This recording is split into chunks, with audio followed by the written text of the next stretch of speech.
Cependant, le plus grand événement de toute l'histoire eut lieu 3 jours plus tard, quand Jésus s'éleva d'entre les morts. Par cet événement, Jésus accomplissait sa prédiction au sujet de sa résurrection.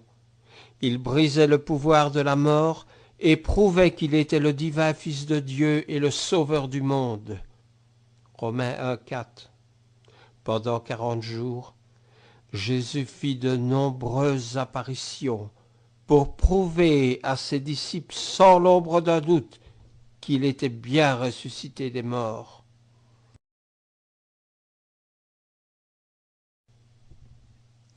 Ayant prouvé avec puissance qu'il était le Fils de Dieu, Jésus ordonna à ses disciples: Allez par tout le monde et prêchez la bonne nouvelle à toute la création.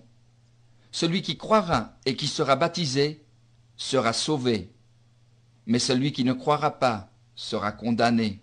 Marc 16, 15 et 16. Seulement il leur recommanda de rester encore un peu de temps à Jérusalem, jusqu'à ce qu'ils reçoivent le Saint-Esprit. Puis au mont des Oliviers, Jésus monta au ciel.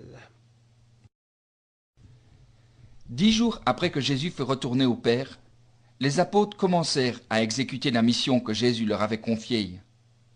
Pendant la fête juive de la Pentecôte, à Jérusalem, ils furent remplis du Saint-Esprit, et ils eurent leur première occasion de prêcher le plan de Dieu pour la rédemption de l'homme. Devant un vaste auditoire, Pierre prouva par les prophéties de l'Ancien Testament que Jésus était le Sauveur promis. Sa mort, sa résurrection et sa gloire faisaient partie du plan de Dieu. Alors Pierre s'exclama: Que toute la maison d'Israël sache donc avec certitude que Dieu a fait Seigneur et Christ, ce Jésus que vous avez crucifié. Après avoir entendu ce discours, ils eurent le cœur vivement touché, et ils dirent à Pierre et aux autres apôtres: Hommes frères, que ferons-nous? Acte 2, 37. La Bible nous dit que ces gens étaient si convaincus d'avoir crucifié le Messie qu'ils interrompirent le discours de Pierre pour lui demander ce qu'il devait faire. Pierre leur dit: Repentez-vous, et que chacun de vous soit baptisé au nom de Jésus-Christ pour le pardon de vos péchés, et vous recevrez le don du Saint-Esprit. Acte 2, 38. Nous ne sommes pas surpris de la réponse de Pierre, puisque peu de temps avant son ascension, Jésus avait dit aux apôtres: Celui qui croira et sera baptisé sera sauvé. Ce jour-là, environ 3000 Juifs furent baptisés et reçurent le Saint-Esprit. Que ferons-nous? Avaient demandé les Juifs. De toutes les questions que quelqu'un peut se poser, celle-ci est la plus importante. Mais puisque Jésus a payé le prix demandé pour la rémission de tous nos péchés sur la croix, que nous reste-t-il réellement à faire? Le Nouveau Testament pose cette question et y répond plusieurs fois. Toutes les réponses montrent avec constance que l'homme ne doit pas être passif, mais plutôt actif lorsqu'il reçoit la grâce et le salut de Dieu.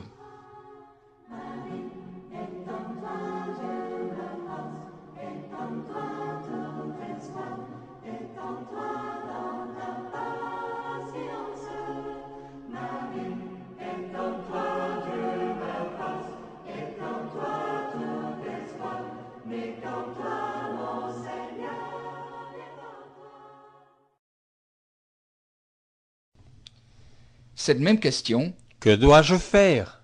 fut celle que se posa éventuellement Saul de Tarse. Avant sa conversion, Saul était de religion juive. Ses parents l'avaient élevé dans cette voie. Mais lorsque Dieu se révéla à lui, il réalisa qu'il lui fallait absolument changer ses croyances religieuses. Toutefois, avant sa conversion, son zèle pour le judaïsme le poussa à conduire de nombreuses persécutions contre les chrétiens. Craignant Saul et les Juifs, Les chrétiens étaient forcés de se rencontrer en secret pour adorer Dieu. Ils savaient que leur vie était en danger chaque fois qu'ils se rassemblaient. Mais leur amour et leur loyauté envers leur Sauveur leur donnaient du courage. Saul, lui, croyait sincèrement plaire à Dieu en capturant les chrétiens, en les emprisonnant et en les faisant mettre à mort. Dès le début du mouvement d'opposition au christianisme, Saul inspira la crainte à l'Église. Quand un groupe de Juifs en colère et très agressif décida de lapider le premier chrétien, Saul fut le meneur. Il garda les tuniques de ceux qui firent mourir le pauvre Étienne en lui lançant des pierres. Mais bientôt Saul fut appelé à rencontrer le Christ, dont il persécutait les disciples. Cette rencontre se produisit lors d'un voyage de 240 kilomètres vers Damas. Alors que Saul menait un groupe d'hommes pour traquer et arrêter plus de chrétiens, soudain une lumière aveuglante resplendit des cieux. Saul tomba à terre. Il entendit une voix disant « Saul, Saul, pourquoi me persécutes-tu » Saul demanda « Qui es-tu, Seigneur ?» « Je suis Jésus de Nazareth, que tu persécutes. » Puis Saul posa la même question que celle posée aux apôtres le jour de la Pentecôte. « Que dois-je faire, Seigneur ?»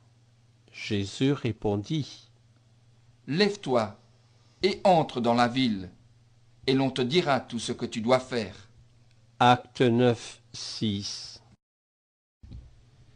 Saul fut conduit à Damas, où il resta 3 jours aveugle, sans boire ni manger.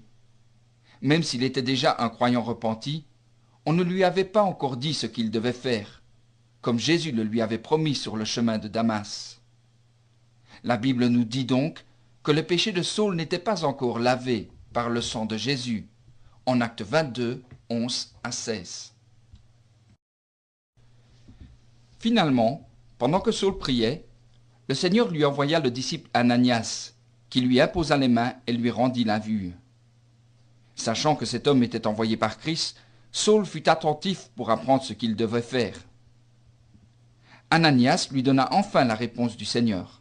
« Et maintenant, que tardes-tu? Lève-toi et sois baptisé et lavé de tes péchés, en invoquant son nom. » C'était une autre façon de dire ce que Jésus avait déjà dit à ses apôtres. Celui qui croira et qui sera baptisé sera sauvé. C'était aussi la même réponse que Pierre avait donnée le jour de la Pentecôte, lorsqu'il avait dit « Repentez-vous et que chacun de vous soit baptisé au nom de Jésus-Christ pour le pardon de vos péchés. » Pouvons-nous aussi être purifiés de nos péchés, comme l'ont été Saul de Tarse et la foule le jour de la Pentecôte? La Bible enseigne que Dieu ne fait pas de préférence entre les personnes. La foi et l'obéissance que Dieu exigea de Saul lors de sa conversion sont aussi exigées de chaque homme. Ainsi, une personne peut savoir que ses péchés ont été pardonnés quand elle accepte la grâce de Dieu avec foi et obéissance à sa volonté. D'autres exemples bibliques prouvent que c'est vrai.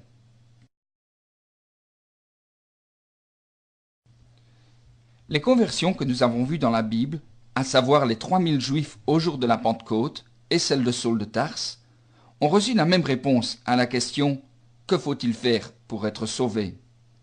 Ces mêmes exigences furent données et suivies lors de la conversion de l'eunuque, du geôlier et de Lydie. Le plan du salut fut identique pour tous. Tous ceux qui devinrent chrétiens dans le Nouveau Testament passèrent par les mêmes étapes et devinrent tous membres de la même Église.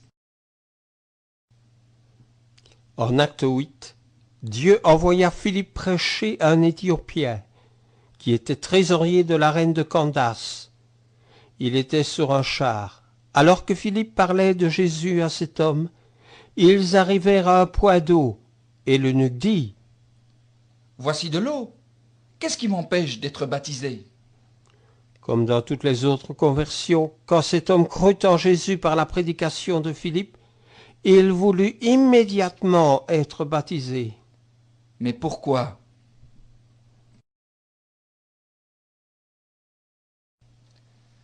La conversion d'un geôlier et sa famille est relatée en Acte 16.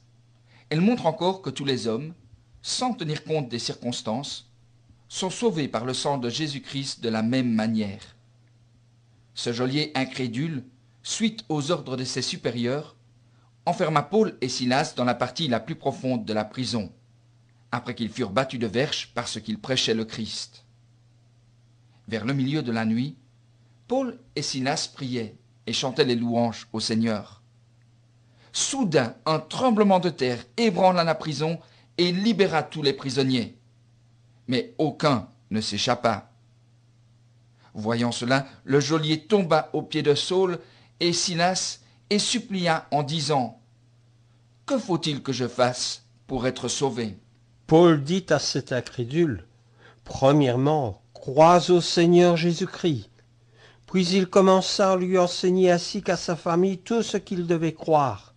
Aussitôt que lui et les siens crurent, ils demandèrent à être baptisés sur l'heure même, durant la nuit. Mais pourquoi?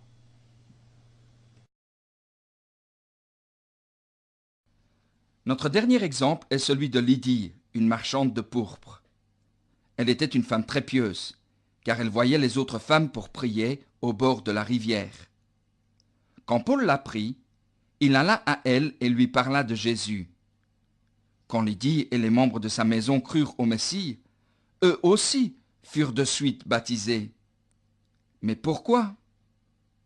Pour nous aider à répondre, résumons 3 grandes vérités bibliques que nous avons vues.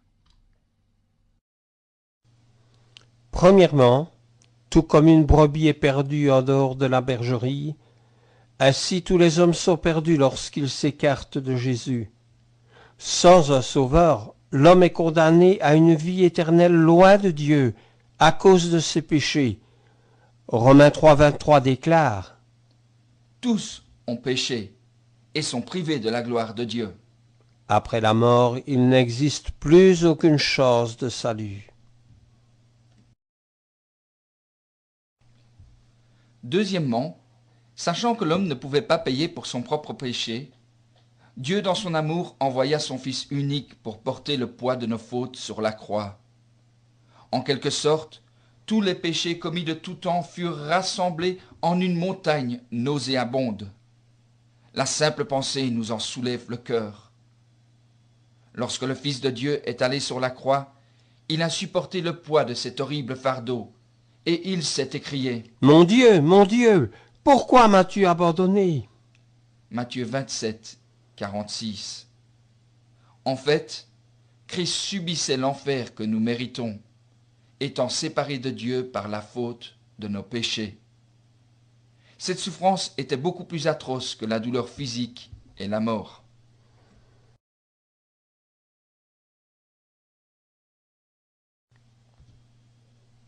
Troisièmement, les conversions que nous avons vues dans la Bible nous montrent la réponse de Dieu à cette question. Que dois-je faire pour être sauvé? Toutes ces personnes ont accepté l'amour de Dieu et ont été lavées par le sang de Jésus de la même façon. Leur foi en Jésus les a amenés à se repentir, à confesser le Messie devant les hommes et à être baptisés immédiatement pour la rémission de leurs péchés. Alors pourquoi furent-ils de suite immergés?